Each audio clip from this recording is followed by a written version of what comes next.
The richest woman in your office isn't carrying a Louis Vuitton.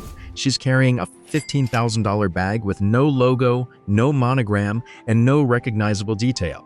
And you'd walk past her at brunch without giving the bag a second look.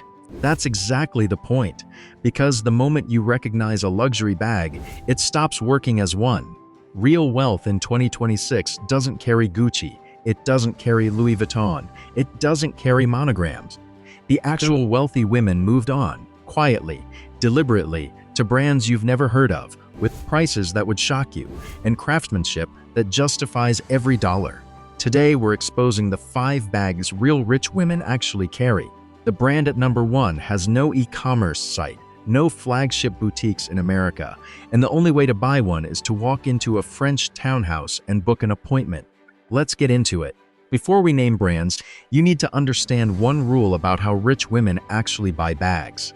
Once you see it, every luxury handbag in every store starts to look different. Logos are a tax on insecurity. When a brand stamps a monogram, a giant double G, or a metal plaque on a bag, they're charging you extra to advertise their brand for them. You're paying $3,000 to be a walking billboard. The richer the customer, the less they want to pay that tax. So the actual wealthy women moved underground. They buy from brands that require knowledge to recognize, ateliers without Instagram campaigns, and houses whose entire identity is being invisible to anyone except other women in the club. Here are the 5 bags real rich women actually carry.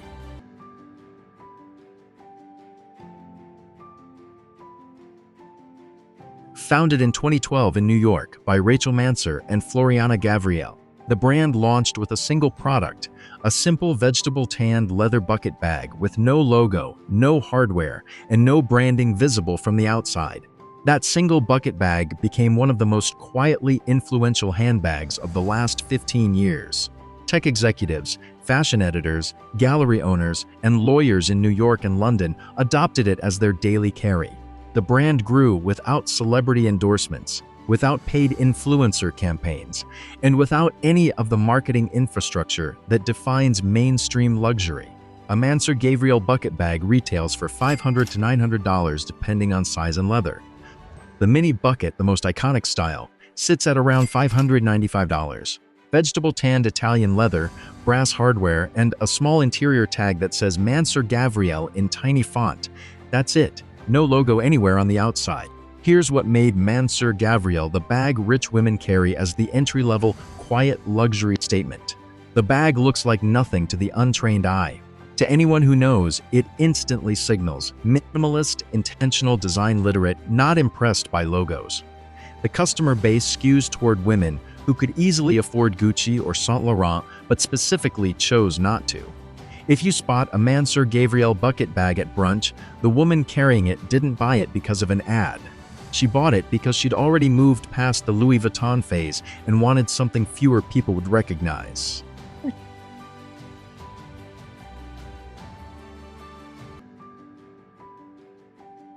This one's the secret most fashion-forward women already know but never explain to anyone. The row was founded in 2006 by Mary-Kate and Ashley Olsen. Yes, those Olsen twins. The brand operates with a level of discipline most luxury houses can't match. No social media presence. No paid celebrity endorsements outside the founders themselves. Limited press appearances. Quiet, controlled distribution. The result is one of the most cult-followed luxury brands in modern fashion, with handbags that retail from $1,990 for the smaller Half Moon to $5,890 for the Margot 17, climbing past $8,000 for limited edition versions. The construction is Italian, hand-cut, hand-stitched. The leather is sourced from the same tanneries that supply Hermes and Bottega Veneta. The bags use no exterior branding. No logo, no monogram, no metal plaque. The only marking is a small The Row tag inside, near the seam. Here's what makes The Row a quiet luxury staple. The bags are recognized instantly by a specific demographic: fashion editors, founders' wives, hedge fund managers' daughters, women who shop at Bergdorf Goodman's 3rd floor. To anyone outside that world, the bag looks like an expensive but ordinary tote. That demographic gap is the entire point. The Row built a brand on being invisible to the wrong people. Now we're entering brands most women have never heard of, and the women who carry them prefer it that way. Delvaux is the oldest luxury leather goods house in the world. Founded in Brussels in 1829, almost 30 years before Louis Vuitton, Delvaux holds the official royal warrant from the Belgian royal family. The brand has been crafting handbags continuously for nearly 200 years, primarily for European aristocracy, diplomats, and old money families. The flagship Brillant bag, first introduced in 1958, retails for $5,500 to $10,000 depending on leather and finish. The Tempête, another iconic Delvaux silhouette, sits in a similar range. Each bag is hand-built in Belgium using leather from a small group of European tanneries that supply only a handful of luxury houses globally. A Delvaux bag takes 8 to 20 hours of skilled labor to construct, depending on style and complexity. The construction uses techniques that haven't changed in 100 years: hand-stitched seams, internal frame structures sewn into the lining, brass hardware machined in Belgium. Here's what makes Delvaux genuinely insider. The brand has no flagship store in the United States. It operates roughly 30 boutiques globally, primarily in Europe and Asia. American customers either buy through a small number of high-end retailers, Bergdorf Goodman, the Webster, or fly to Brussels. Delvaux customers don't post their bags on Instagram. They carry them to charity galas, to private jet lounges, and to dinners at restaurants you've never heard of. The bag is recognized only by other women who already own one, and that recognition is silent. The bag rich women carry when they want everything Louis Vuitton represents, without the actual Louis Vuitton. Moynat was founded in 1849 in Paris and is technically older than Louis Vuitton, which launched in 1854. For nearly 90 years, Moynat was Paris's most respected trunk maker, alongside Goyard and Louis Vuitton. Then the company shut down in 1976, forgotten for decades. In 2010, Bernard Arnault, the chairman of LVMH and the man who owns Louis Vuitton, personally bought the dormant Moynat brand, not for LVMH. For himself privately, with the intention of resurrecting it as the ultimate insider French luxury brand. Moynat operates today as a privately held company outside the LVMH structure, with workshops in Paris and a deliberately small global footprint. A Moynat bag retails for $4,000 to $30,000. The iconic Pauline bag starts at $4,500. The Limousine and Réjean lines climb into 5 figures. Every bag is hand-built in France from full-grain leather, with hardware machined in-house and signature initial monograms hand-painted by Parisian artisans on request. Here's the part that defines Moynat. The brand has approximately 8 boutiques worldwide: Paris, London, Milan, Hong Kong, Tokyo, Shanghai, Beijing, and recently New York. No online sales. No advertising campaigns. No celebrity contracts. The customer base is built almost entirely through word of mouth from existing clients. Moynat is the bag rich women carry when they want to wear the same level of craftsmanship as Louis Vuitton without anyone confusing them for a Louis Vuitton customer. That distinction matters at a specific income level. Moynat is built for that level. If you have to ask the price, you can afford it. If you have to ask the address, you can't. Goyard was founded in 1853 in Paris and is the oldest continuously operating luggage house in France.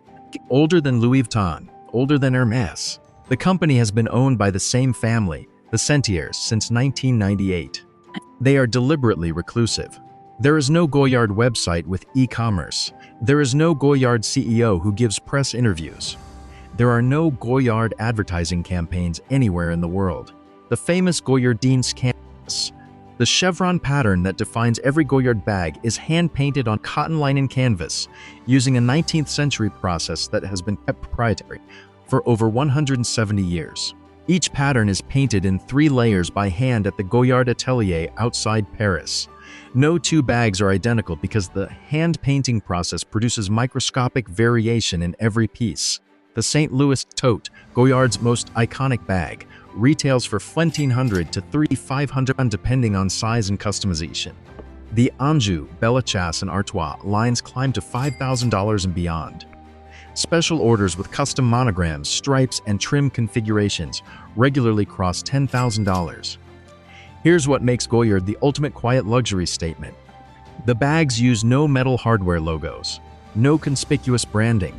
The only identifying mark is the hand-painted chevron pattern and a small Goyard stamp inside, near the lining seam.